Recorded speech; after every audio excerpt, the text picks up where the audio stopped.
Creating well-structured chapters is one of the keys to keeping readers engaged from start to finish. Dividing your story into effective chapters involves more than merely breaking up text. It's about creating a meaningful progression that enhances the reader's experience. Here's a deeper look into 10 effective methods for structuring your novel into chapters, ensuring each section serves the story's emotional arc and narrative goals. 1. Establish clear chapter goals. One of the simplest yet most essential ways to approach chapters is to decide on each chapter's primary purpose. Every chapter should have its own mini-goal or reason to exist within the larger narrative. Goals can be plot-focused, such as resolving a specific conflict, or character-driven, like deepening a relationship or revealing a new layer of personality. How to use chapter goals. Identify the key events in your story and assign each a chapter, ensuring it has its own objective. In some cases, a chapter's purpose might be to increase tension or introduce a complication rather than resolve one. This keeps the reader anticipating what's to come. Example, in a mystery novel, a chapter goal might be to introduce a clue that both helps and confuses the protagonist's investigation. At the end of the chapter, the protagonist realizes this clue has put them in more danger than they thought,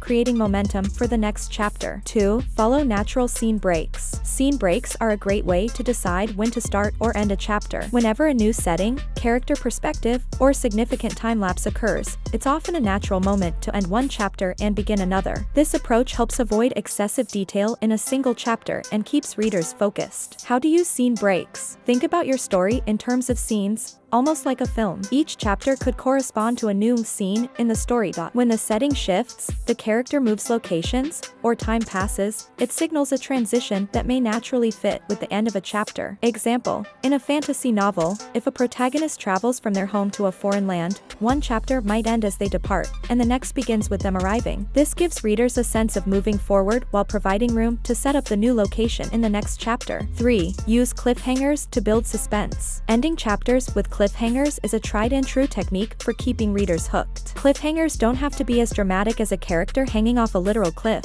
but should create some form of anticipation or unresolved tension that entices readers to keep turning pages. How to use cliffhangers. Place cliffhangers at moments of uncertainty or unresolved conflict. This could be an overheard conversation, a mysterious knock on the door, or a character making a shocking discovery. Vary your cliffhangers. Not every chapter needs one, but use them strategically to build suspense throughout the novel. Example, in a romance, a cliffhanger might be a long-anticipated first kiss interrupted by an unexpected phone call. The emotional stakes draw readers into the next chapter to see what happens next. Hi and welcome in our channel Alive Inc. If you like this video, please don't forget to subscribe for our future videos, and thank you very much in advance. 4. Adjust chapter length for pacing. Using different chapter lengths can significantly influence the pace of your novel. Short chapters can create a sense of urgency, especially in action-heavy or suspenseful scenes, while longer chapters allow for more in-depth exploration of setting, mood, or character introspection. How to use chapter length for pacing. Short chapters. Use these for high-stakes action scenes,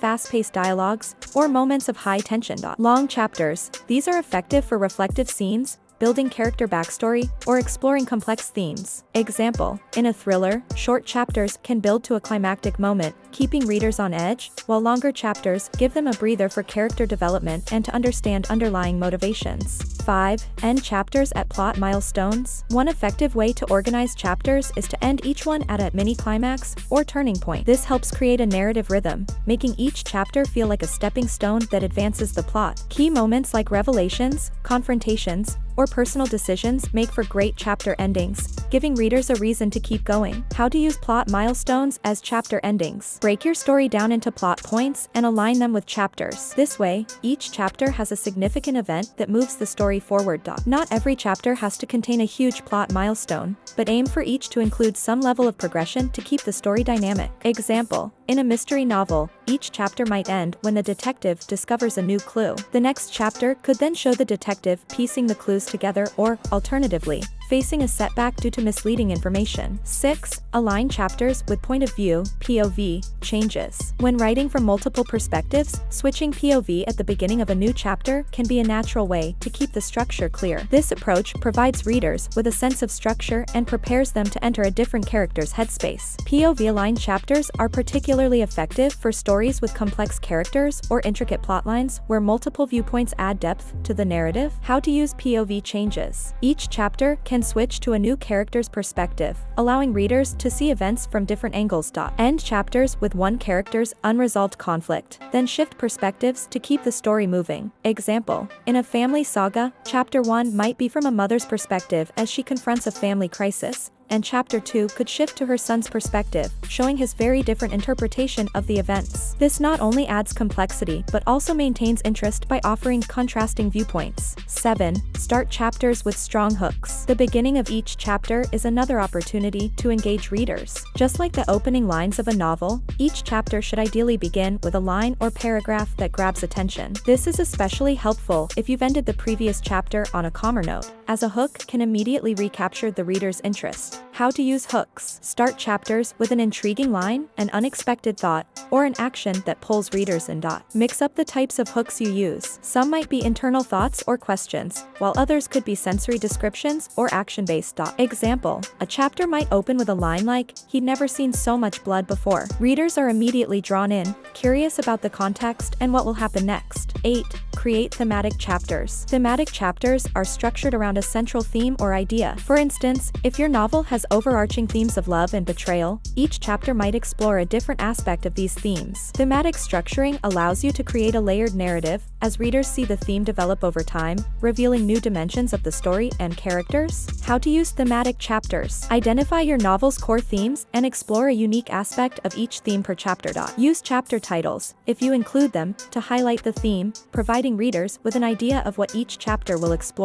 Example: in a novel exploring redemption, each chapter could focus on a different person the protagonist has wronged, with each encounter revealing a new insight about the protagonist's journey. 9. Use time progression to organize chapters. Time-based chapters are particularly effective for stories with large time gaps, historical novels, or novels with a journal or diary format. Each chapter can correspond to a specific time period, day, or even moment, helping readers follow the chronology and see the progression of events. How to use time-based chapters. For novels that span years or even centuries, time-based chapter divisions can help ground the reader and provide context for changes in setting or character growth. You can also use time markers at the beginning of each chapter, e.g., March 1925, to orient readers. Example: in a historical romance, each chapter could start with a season and year, showing how the protagonist's relationship evolves over time and across different historical events. 10. End chapters on emotional beats. Ending on an emotional note can resonate with readers and help them connect deeply with your characters. Emotional beats might be a moment of despair, a triumphant realization, or a quiet moment of introspection. These chapter endings allow readers to feel the weight of the character's journey, encouraging empathy and emotional engagement. How to use emotional beats. Conclude chapters with a strong emotional statement or realization, giving readers time to reflect. Use dialogue, sensory details, or introspection to heighten the impact of the emotion you want to convey. Example: in a coming-of-age story, a chapter might end with the protagonist making a small but significant discovery about themselves, capturing a universal experience of growth that resonates with readers. Final tips for organizing your novel into chapters. 1. Experiment and revise. Don't be afraid to experiment with different chapter structures. As you write and revise, test different breakpoints to see what best serves the story's pacing and emotional impact. 2. Chapter titles. If you're writing in a genre where chapter titles are common, like YA or fantasy, titles can give each chapter its own unique identity and help hint at what's to come. 3. Stay flexible. You may find during editing that a chapter division doesn't work as well as you initially thought. Be willing to merge or split chapters as necessary. By following these strategies, you can create a chapter structure that not only supports your plot, but also enhances the reader's journey through your novel. Happy writing! Thank you very much for watching. Don't forget to subscribe and see you all in the next video.